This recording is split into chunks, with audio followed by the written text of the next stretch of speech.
우리는 바로 오늘 같은 날 하나님 앞에서 여러 회중들 온 세상 들으라고 하는 겁니다. 그냥 입버릇이 돼가지고 말끝마다 그냥 할렐루야 할렐루야 하는 것보다 바로 그 할렐루야도 참고 기다렸다가 오늘 이 아침에 이 새벽에 주님 다시 사신 날에 이 기쁨을 표현하는 거예요. 한번 같이 외쳐봅시다. 할렐루야! 할렐루야! 할렐루야! 우리 주님 다시 사셨습니다. 부활하신 우리 주님께서 고향으로 돌아가 고기 잡던 베드로를 다시 찾아오신 것이 오늘 우리가 함께 읽은 복음서였습니다. 3년이나 따라다녔던 제자들입니다. 3년이나 주님 뒤를 따라다녔지만 정작 주님께서 십자가에 달려서 죽음을 당하시자 그 제자들은 옛날 모습으로 돌아가 버리고 말았습니다. 그런데 그 제자들을 주님이 다시 찾아갑니다. 부활하신 주님이 그 제자들을 찾아갑니다. 특히 베드로에게 주님께서 찾아가셔서 아주 의미 있는 말씀을 하십니다. 그것도 3번씩이나 내가 날 사랑하느냐 물으셨고 그때마다 내 양을 먹이라고 말씀하셨습니다. 베드로가 다시 사람 낚는 어부요, 이제는 영혼을 살리는 목자로서의 귀한 사명을 받는 자리였습니다. 그냥 단순한 미션을 받은 것만으로 끝나는 게 아니에요.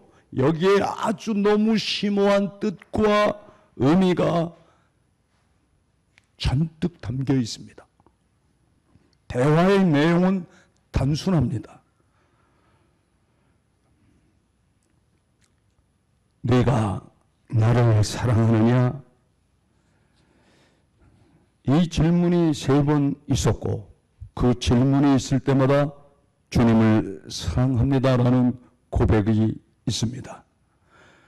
그리고 그때마다 주님께서는 베드로에게 내 어린 양을 먹이라, 내 양을 치라, 내 양을 먹이라는 말씀으로 사명을 새롭게 해 주십니다. 같은 내용이 지금 3번 반복되고 있습니다.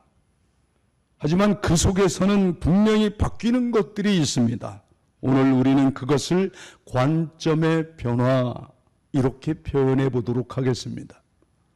주 예수님의 부활이 내 관점의 변화로 이어지기를 간절히 바라는 마음으로 이 말씀을 준비했습니다. 여러분, 관점의 변화 너무도 중요한 겁니다.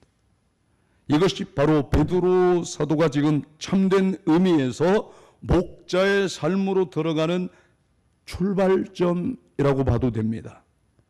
오늘 부활 주일에 그 관점의 변화가 여러분과 저에게도 있기를 간절히 바랍니다. 자, 우선 동기의 변화입니다. 같이 읽어볼까요? 우선 동기의 변화입니다. 첫째, 동기가 변해요. 동기가 변합니다. 동기라는 것은 어떤 행동을 시작하게 하는 힘, 원천이라고 말할 수 있습니다. 동기가 무엇이냐 하면 그렇게 말하고 그렇게 행동하게 된 그 동기가 무엇이냐? 베드로를 비롯한 예수님의 제자들이 예수님을 따르게 된 동기가 무엇입니까?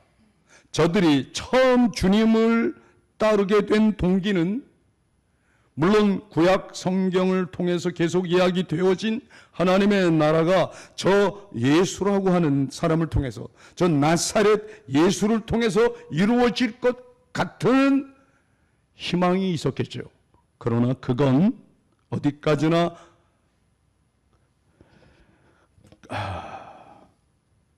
진짜 동기가 아닙니다. 그건 겉으로만 그런 이유를 가지고 있었습니다. 겉으로는 예수를 따르는 동기는 바로 이런 동기가 있었다고 했어요. 그러나 속마음은 그런 게 아닙니다. 다릅니다. 저들의 진짜 예수를 따르게 된 속마음은 뭐냐? 현실이 지긋지긋했습니다. 이 현실 도피가 더 정확한 답입니다. 태어날 때부터 그들은 이방 민족의 압제를 받고 있었습니다. 그로 말미암아 민족적 자긍심엔 이미 많은 해를 입었습니다. 여러분, 저들이 예수를 따르게 된 동기가 무엇이었습니까? 어렵고 답답한 현실을 벗어나고 싶은 것이 진짜 저들이 가졌던 예수님을 따라다니게 된 동기입니다. 동기. 그래서 저들은 예수님을 따라다니면서도 항상 이 같은 질문을 던졌습니다. 오실 그이가 당신입니까? 언제 그 나라가 이루어지는 겁니까? 마태복음 13장과 요한복음 10장, 마가복음 13장을 보면 이 질문을 여러분도 보실 수가 있습니다. 그런데 오실 그분에게 관심이 있는 게 아니에요. 지금 이루어질 그 나라에 관심이 있었던 게 아닙니다. 그렇게 됨으로써 해서 내가 얻게 될 이익이 무엇이냐, 이게 더 관심이 있는 거예요. 이 예수를 따라다니면 내가 얻을 수 있는 게 뭐지? 이게 컸어요.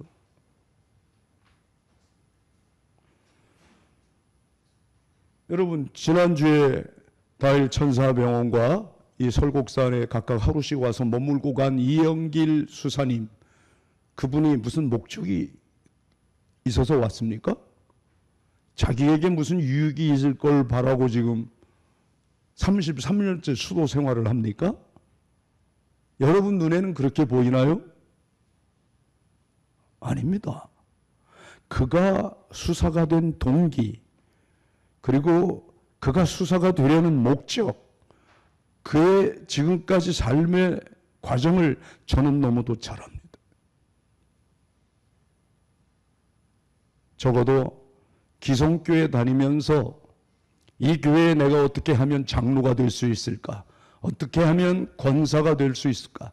어떻게 하면 내가 장로도 이왕 좀 발언권이 센 장로가 될 수 있을까? 교회 주인으로 좀 해볼 수 있을까? 이러는 사람들하고는 다르다 이 말이.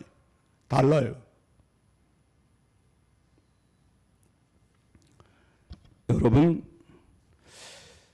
제자들이 나사렛 예수를 따라다니게 된 진짜 동기는 하나님 나라나 그 나라를 이루시는 하나님의 뜻 아닙니다. 하나님의 뜻이 땅에서도 이루어지길 바라는 마음이 아니에요. 그래서 예수님이 가르쳐 줬어요. 주기도를, 제발 너인 기도를 할 때 이렇게 하라 하고.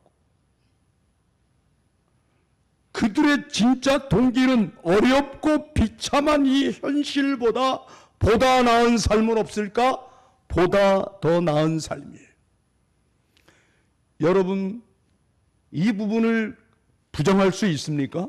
여러분 또한 이 마음 없습니까? 현재보다는 보다 더 나은 삶을 바라는 마음이 다 있어요. 없는 사람이 어딨겠어요? 근데 여기에 머물지 않는다는 거죠.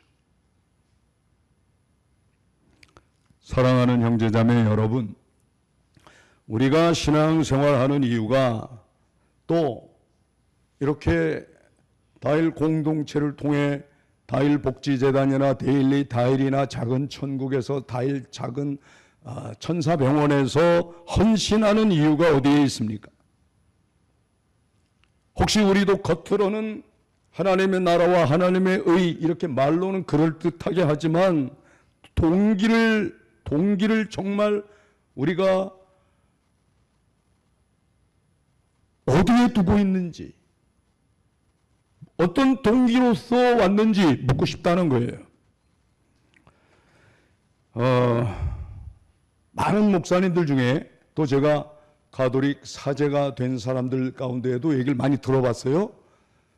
신부가 된 동기, 어떤 동기로 당신은 천주교 신자가 되었고 어떤 동기로 이렇게 신부님까지 되셨습니까? 그분들 참 거짓 없어요. 꾸밈이 없어요. 솔직하게 말하는 사람 많아요. 많이 들었어요. 저요, 성당 가니까 눈깔 설탕을 주더라고요. 그거 받아 먹고 싶어서 다니다가 어쩌다가 이렇게 신부까지 됐네요. 한 명도 아니고 여러 명이 그런 얘기를 하더라고요. 저 시골에서 신부가 된 사람이 있어요. 옥수수를 얼마나 많이 주든지 하나도 아니고 2개씩 두 손 들고 오는 그 기쁨이 너무 컸어요. 어린 시절 동기는 그런 것이 될 수도 있어요. 교회가 사탕 주니까, 옥수수 주니까. 그런데 그 동기로서 교회 다니기는 시작했으나 10년 후도, 20년 후도, 30년, 40년, 평생 50년을 믿도록 오로지 얻기 위하여 뭔가 이익을 위하여 다닌다면 가짜 신자다 이 말이에요. 동기는 얼마든지 그럴 수 있어요. 동기는 거기 가니까 여학생들이 많대요. 그 문학의 밤이라고 합디다. 그래서 그 문학의 밤 이 교회 저 교회 많이 쫓아다녔죠. 그때 한 여학생 만나러 가려고, 그때 예배당은 연회당이라고 그랬습니다. 그러면서 그렇게 동기가 돼가지고 어느덧 제가 목사까지 됐네요. 이런 사람도 있습니다. 동기는 얼마든지 그럴 수 있다.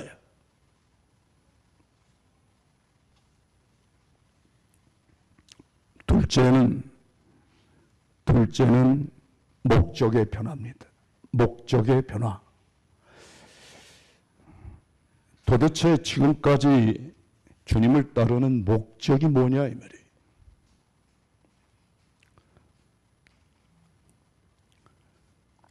사랑하는 형제자매 여러분, 우리의 관점을 좀 이제는 변화시킬 때가 되지 않았겠습니까? 현실에서 벗어나고 싶고 현실을 좀 더 나은 모습으로 살아가고 싶은 것이 아니라 그 목적이 오직 예수님을 사랑하는 것 이외에는 아무것도 아닙니다.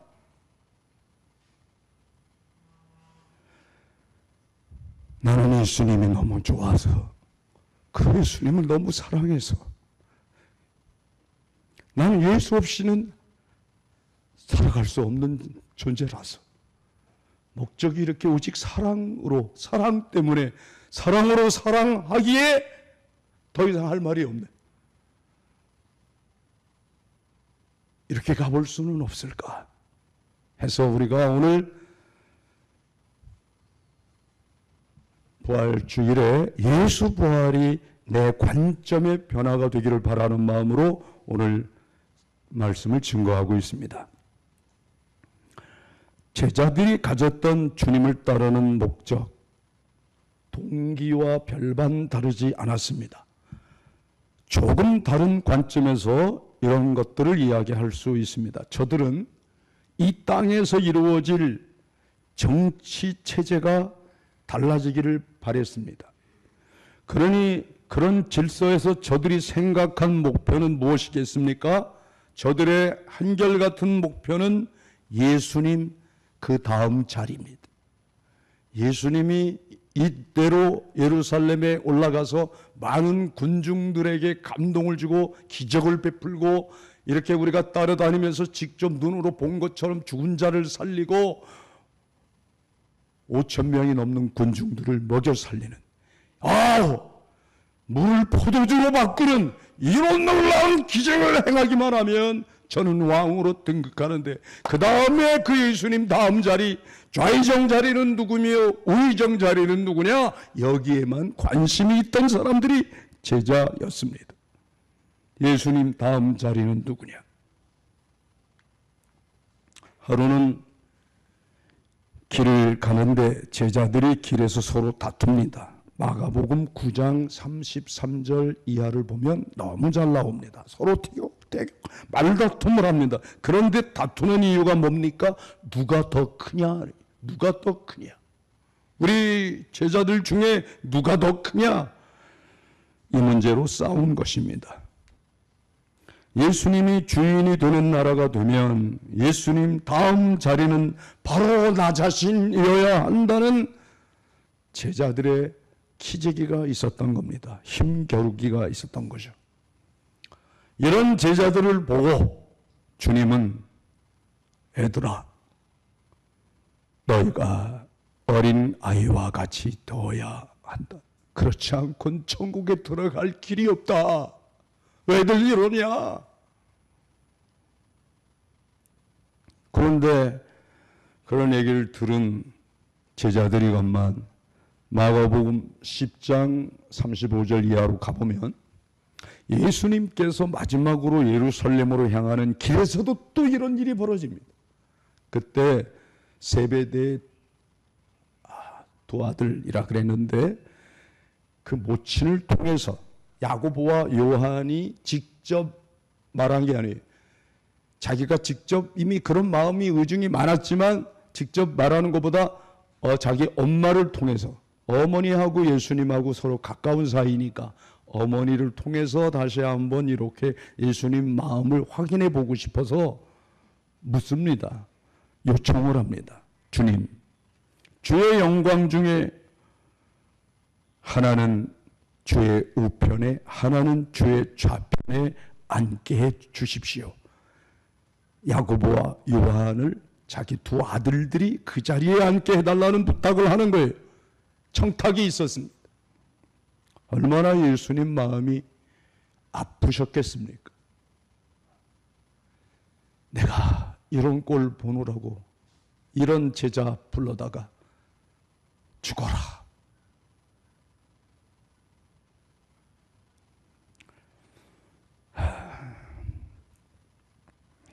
이 소리를 들은 나머지 10 제자는 어떠했겠습니까? 그래, 그럴만하네. 우리들 중에 그래도 야고보와 요한이 우회정 좌회정 자리에 앉을만하지. 예수님이 언제나 베드로와 야고보와 요한 늘 가까이 하고 많이 데리고 다니지 않았어? 이런 소리 하는 사람이 없었습니다. 모두가 분을 내고 있었습니다. 전부가. 그들 역시 전부 같은 생각입니다. 그 말도 안 되지. 왜 우리 12명 중에 하필 야고보와 요한이야? 여러분, 지금 이들이 예수님을 따르게 된 동기가 잘못되었으니까 목적도 잘못된 거라 이 말이에요. 지금 소위 기성교회, 일부 대형교회를 보십시오. 교회당 교회 모습입니까? 어떻게 해서든지 사람들에게 인정받고 칭찬받아서 표 많이 얻어서 투표를 통해서 장로가 되니까. 그래서 그들 중에는 불고기 장로 꽤 많아요. 불고기 대접하고 냉면 장로라고 부르는 사람들도 있어. 냉면집에 하도 가서 많이 사줘가지고 사람들 인심 얻어야 장로가 되니까. 제가 청량리에서 목격한 거예요. 그날은 어느 큰 교회, 대형 교회에서도 장로님을 비롯한 많은 성도들이 왔고, 저 시골에서도 그 먼 데서도 새벽같이 일찍 떠나 바포에 와서 쌀을 씻고 계신 분들이 계셨어요. 그런데 나중에 오신 소위 대형 교회 장로님이 쌀 씻는 장로님에게 이런 말을 하는 걸 제 눈 받고 귀로 들었어요. 아무개 장로입니다 라고 저 시골 변두리에서 오신 장로님이 얘기하니까, 장로가 다 같은 장로인가? 그러면서 그 사람이 딱 이러고 가니까, 우리 교회 장로 되는 건 국회의원 되는 것보다 더 힘들어요. 참 기가 막혔어요. 이게 현실입니다.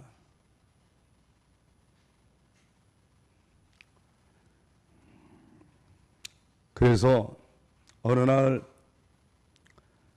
다일 공동체 성도들이 모여서 예배드리던 예배당에 조그만 시청각실에서 예배드리고 소강당에서 예배드릴 땐 그런 문제가 없었는데 하도 성도들이 많이 오니까 대강당으로 갔어요. 대강당에서 어느덧 모여서 함께 예배드리는 사람이 900명이 넘고 1000명 가까이 이르게 될 때 선언했습니다. 이러다가 잘못하다가는 대형교회 되겠네. 대형교회가 되는 게 목표가 아니고 목적이 될 수가 없는 거예요. 잘못하다간 대형교회 될 뻔했네. 그게 다일 공동체의 고백입니다, 여러분. 아직도 여러분 가운데 큰 것, 많은 사람이 모여야만 하나님이 기뻐할 만한 교회, 그런 교회관을 갖고 있다면, 그런 목적이 있다면 일찍 떠나는 게 낫습니다. Big is success가 아니라 small is beautiful. 작은 것이 아름답다라는 진리를 체득한 사람만이 천국을 우리 주님이 뭐라고 하셨어요? 겨자씨 같다. 천국은 겨자씨 같다는 거예요. 겨자씨가 작아요, 커요? 눈에 보이지 않을 만큼 거의 보일 듯 말 듯한 작은 거예요. 작은 천국이라고. 그런데 자꾸만 천국은 큰 천국이라고 그래요. 언제 예수님이 야, 천국은 1000년 된 저 은행나무처럼 크다 그렇게 얘기해서 안 보이는 작은 겨자씨 하나를 겨자씨 같단다. 천국은 여기 있다 저기 있다 이만한 것이 아니라 너희 안에 있느니라 말씀하셨어요. 여러분 마음에서부터 출발합니다. 여러분 안에 있습니다. 여러분,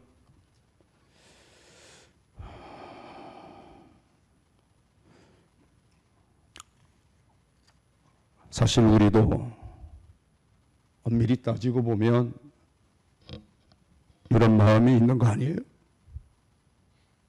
없다고 말할 수 있겠습니까?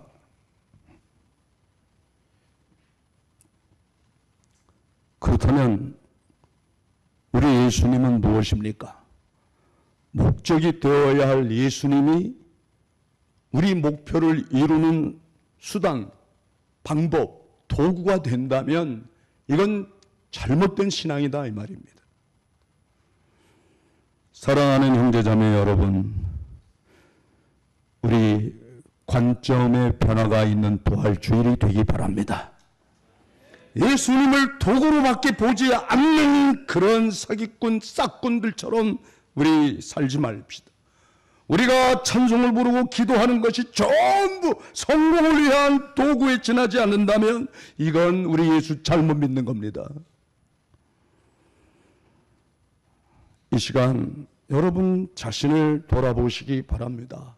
혹시 예수님을 나의 목적을 이루기 위한 도구로, 수단과 방법으로만 여기고 있다면 우리 철저히 회개해야 됩니다.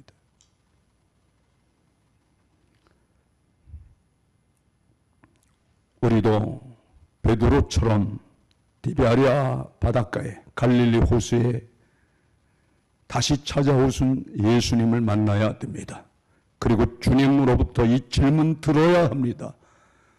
베드로야, 내가 나를 사랑하느냐? 정말 우리가 하는 모든 일의 목적이 주님을 사랑하는 것이 되어야 하는데 우리 목적을 이루기 위한 수단이요 방법이요 도구라면 우리는 가장 불쌍한 인간이 됩니다.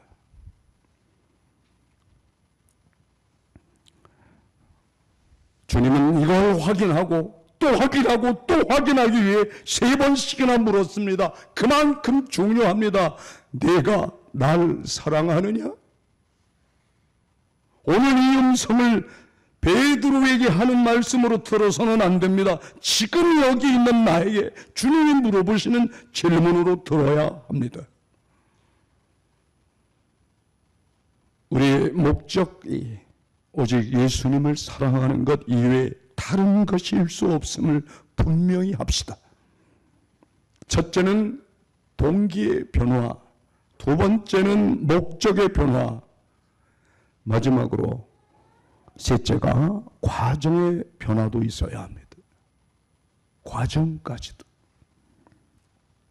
여러분, 대다수의 그리스도인들에게 이 과정의 변화가 나타나지 않기 때문에 그리스도인들이 세상 사람들에게 짓밟히고 있습니다. 소금이라고 하면서 소금의 역할을 못하는 거예요. 이 세상의 부패를 막기 위한 소금이 되어야 하는데 오로지 빛으로 드러나려고만 합니다.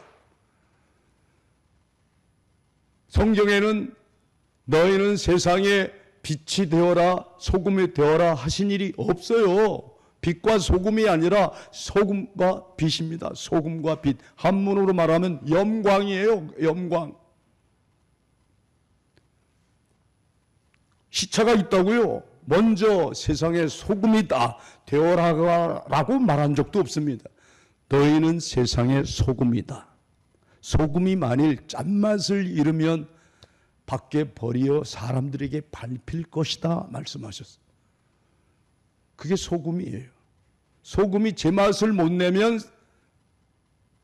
세상 사람들에게 밟히는 게예요.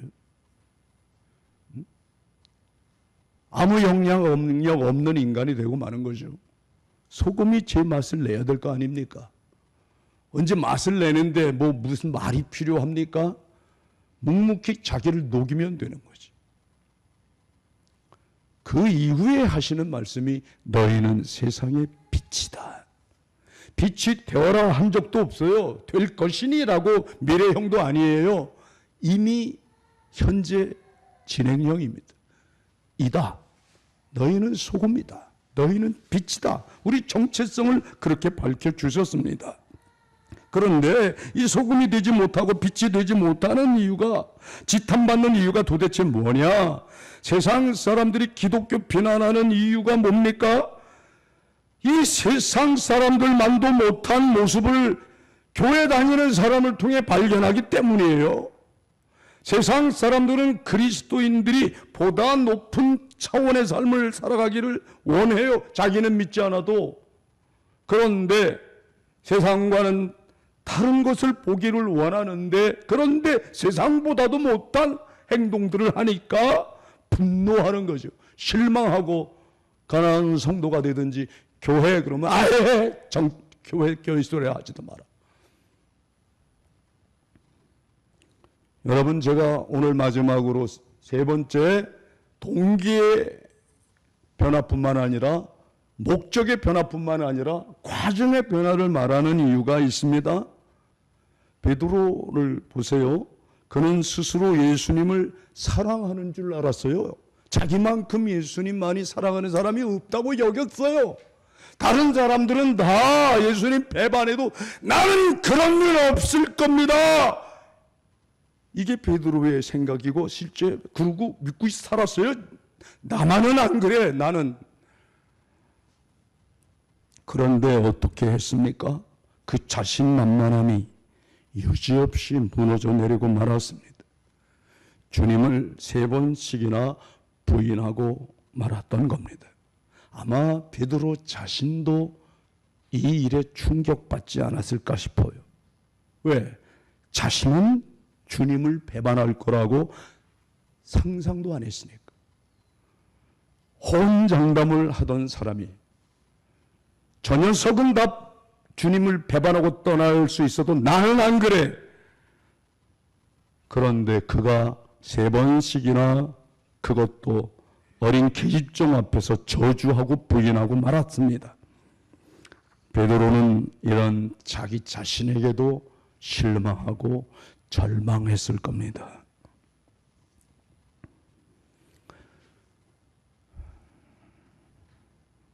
제가 CBS 기독교 방송국에 새롭게 하소서를 진행할 때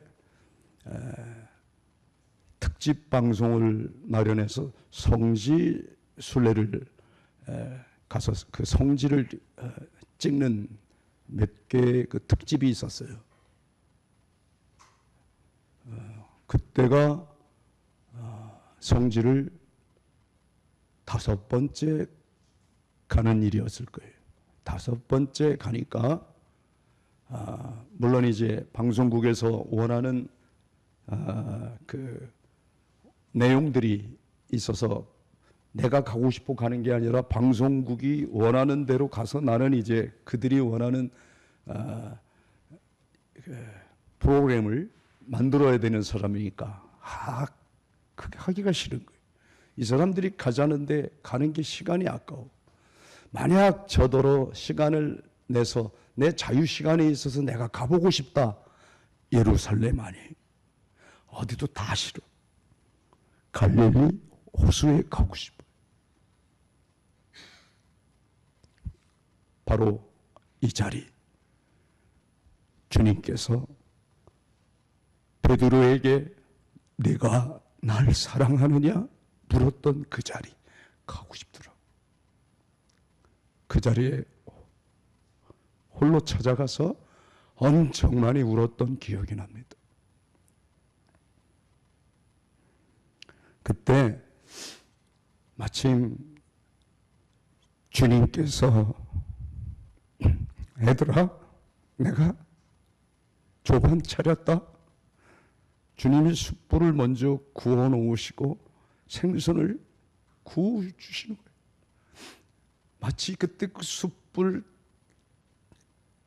그 열기와 숯불에 타는 생선 구이 냄새까지도 진동하는 것 같고 주님이 베드로에게 던지는 질문이 지금 나에게 들려오는 질문으로 들려오더라 이 말이에요. 헬도야, 네가 나를 사랑하느냐?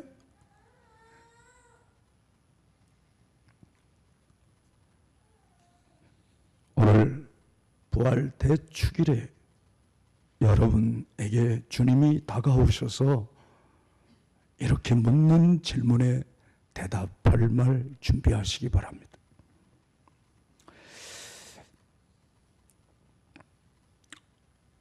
지금 이 오늘 읽은 복음서 본문을 다시 한번 그 현장에 한번 머물러 봅시다. 제자들이 바다에서 올라오자 주님은 모닥불을 이미 피워놓고 있었어요. 베드로가 주님을 부인하던 그 자리에 있던 게 뭐죠? 그때 예수님이 잡히셨을 때 사람들이 한기를 없애려고 모닥불을 피워놨었어요.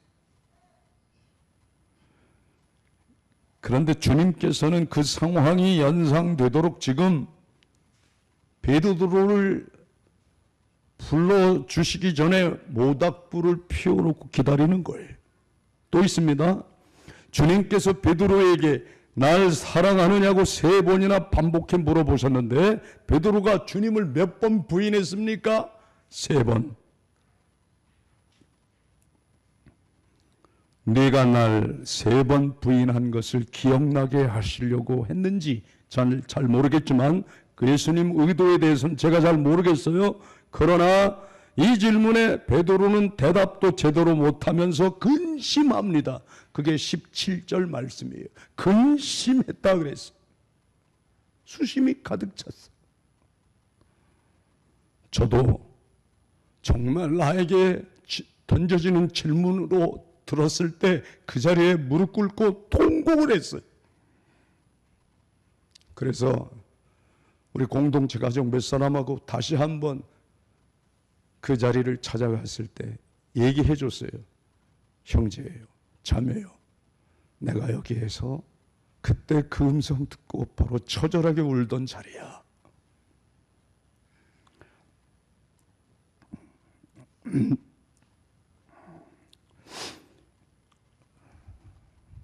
여러분, 이미 실패를 경험한 베드로는 3번에 걸친 주님의 질문에 뭐라고 대답을 합니까? 옛날 같았으면 주님 당연한 걸 가지고 왜 물어보세요? 제가 주님 사랑하지요. 나만큼 주님 사랑하는 사람이 어디 있습니까? 말했겠죠.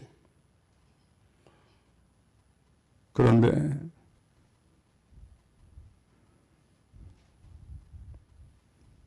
그렇게 자신을 믿고 자신만만하게 살던 베드로가 철저히 부서지고 깨지고 실망과 절망 속에 있을 때 이런 과정도 필요하더라는 거예요. 과정의 변화.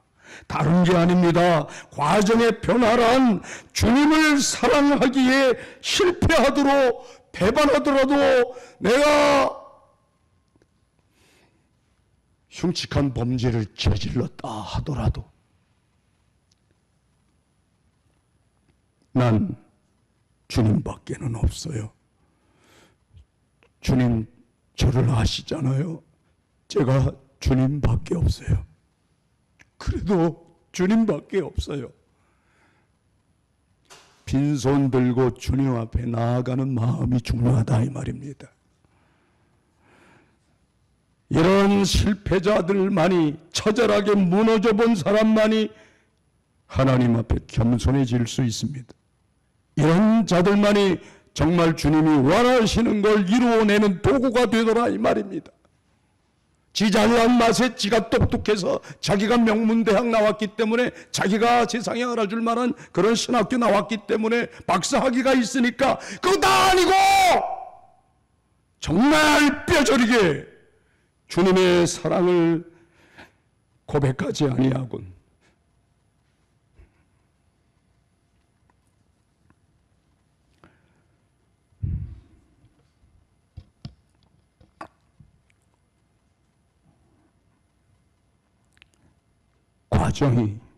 과정이 하나님 보시기에도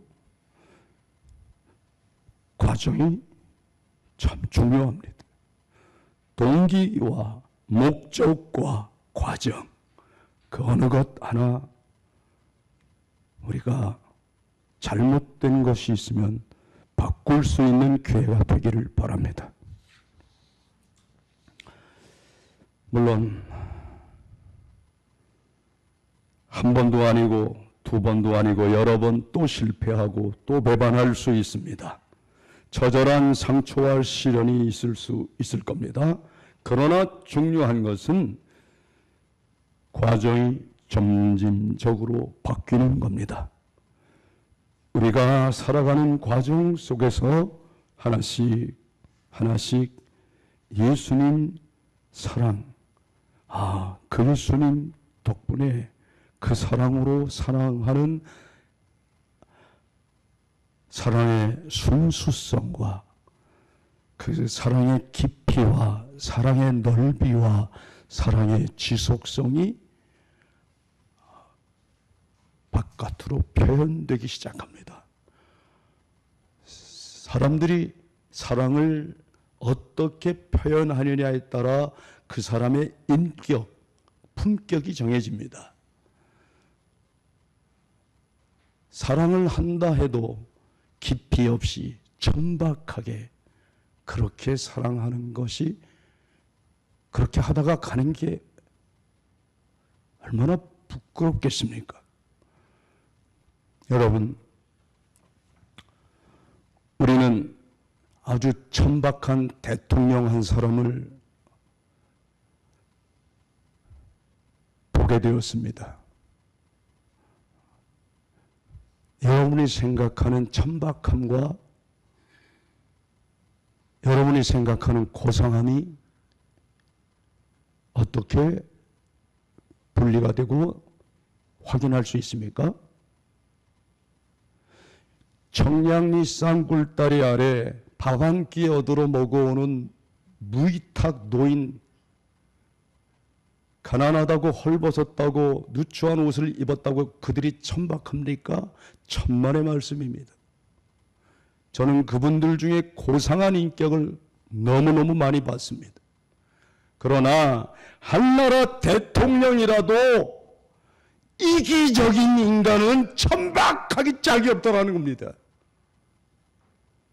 자기 부하들이 다 옥에 갇혔는데 자기 하나 살아보겠다고 거짓말을 일삼는 대통령을 우리가 봤잖아요. 얼마나 천박합니까?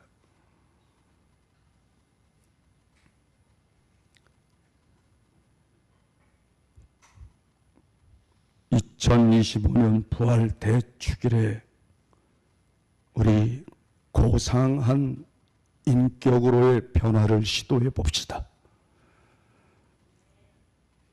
관점이 변하기 전에는 안 됩니다. 주 예수의 부활이 내 관점의 변화로 이어져야 됩니다. 우리가 주님 앞에 서는 동기도, 목적도, 과정도 오로지 예수님이 좋아서, 예수님을 사랑해서 그거면 됩니다. 그 예수님 좋아서죠. 예수님을 사랑하는 것. 자, 마지막 10번째 자막을 보여주십시오. 우리 함께 같이 읽고 마치겠습니다. 시작. 예수님을 사랑하는 것, 이것은 다른 무엇과도 바꿀 수 없는 최대의 가치요 관심이어야 하는 것. 예수님을 본받는 삶, 작은 예수로 살아가는 삶을 새롭게 결단합니다. 이 부활 대축일 아침에 이 결단을 하나님께 올려드리길 원합니다. 기도합시다.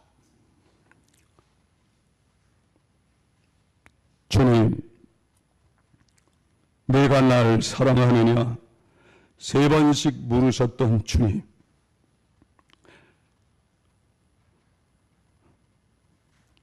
오늘 그 말씀 앞에, 그 질문 앞에 섭니다.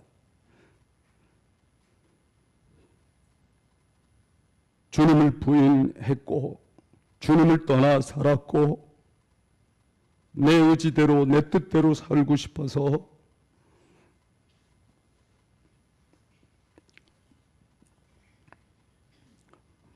참으로 천박한 삶을 살았던 것을 부인할 수가 없습니다. 용서해 주시옵소서. 내가 주님을 사랑하는 줄 주님 아시지 않습니까? 베드로처럼 겨우 대답을 할지라도 우리의 동기와 목적과 과정이 하나님 보기에 너무 부끄럽습니다. 연약하여 자주 넘어집니다. 과정에서도 또 넘어집니다. 넘어질지라도 우리는 주님밖에 없어서 주님을 사랑하는 그 사랑으로 거듭나기를 원합니다. 올바로 서기를 원합니다. 예수 살기 원합니다. 우리의 기도 들어주시옵소서. 그리하여 베드로 사도가 평생을 배반한 아픔을 가지고 눈물을 흘리며 주님 더욱 사랑한 것처럼 우리도 사랑하며 살게 해 주시옵소서. 구주 예수님의 이름으로 간절히 기도드리나이다. 아멘.